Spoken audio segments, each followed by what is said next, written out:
আমরা সকলে জানি পৃথিবীতে নবী মুহাম্মদ রাসূলুল্লাহ সাল্লাল্লাহু আলাইহি সাল্লাম এসেছেন ঠিকই, কিন্তু আসার পরে তিনি দুনিয়ার কোনো শিক্ষকের কাছে শিক্ষা লাভ করেন নাই, শিক্ষা অর্জন করেন নাই।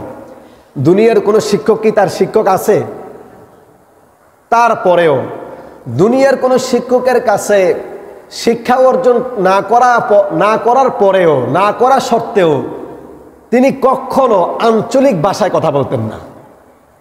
তিনি সব সময় বলতেন সর্বোচ্চ সাহিত্য ভাষায়। সুবহানাল্লাহ বলেন। নবীদের ভাষা কি ছিল? সর্বোচ্চ সাহিত্য ভাষা।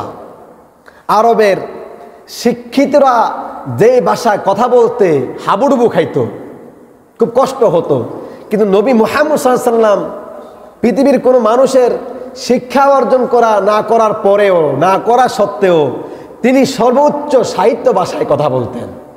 এই সাহিত্য ভাষায় কথা বলার বাকশক্তি নবী মুহাম্মদ সাল্লাল্লাহু আলাইহি ওয়াসাল্লামকে দিয়েছেন কে?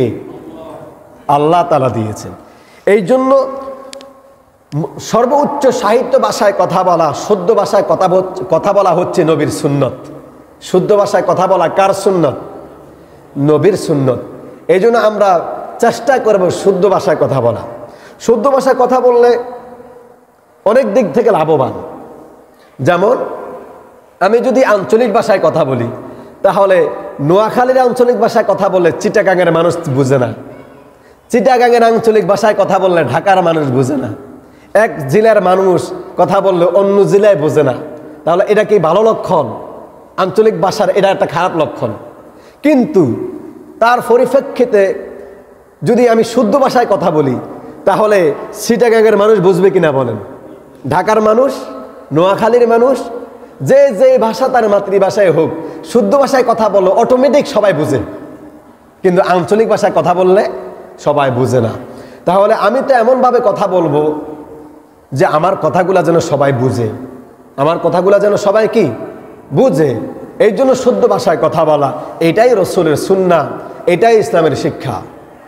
এই জন্য যারা আমরা দায়ী আছি, যারা লেকচার বোকাল আছি, যারা বোকাল বিভিন্ন সময় লেকচার দিয়ে থাকি, তাদের ভয়েসগুলো হওয়া উচিত শুদ্ধ ভাষায়। কোন ভাষায়? শুদ্ধ ভাষায়। কারণ যারা বোকালিস্ট, যারা লেকচার দেয়, যারা বয়ান করেন, এদের বয়ানটা একটা জাতির জন্য, একটা জায়গার জন্য সীমাবদ্ধ না। আমরা যারা বয়ান করতেছি, আমাদের কথাগুলোকে এখানে জন্য সীমাবদ্ধ? সবার জন্য। তো আমাদের ভাষাগুলো হওয়া উচিত কি, যেটা সবাই বুঝবে, এরকম ভাষায় হওয়া উচিত।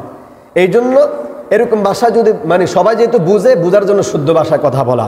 আল্লাহ পাক আমাদেরকে শুদ্ধ ভাষায় রসুল যেভাবে কথা বলতেন, সর্বোচ্চ সাহিত্য ভাষা, সেই ভাষায় কথা বলার তৌফিক দান করুন।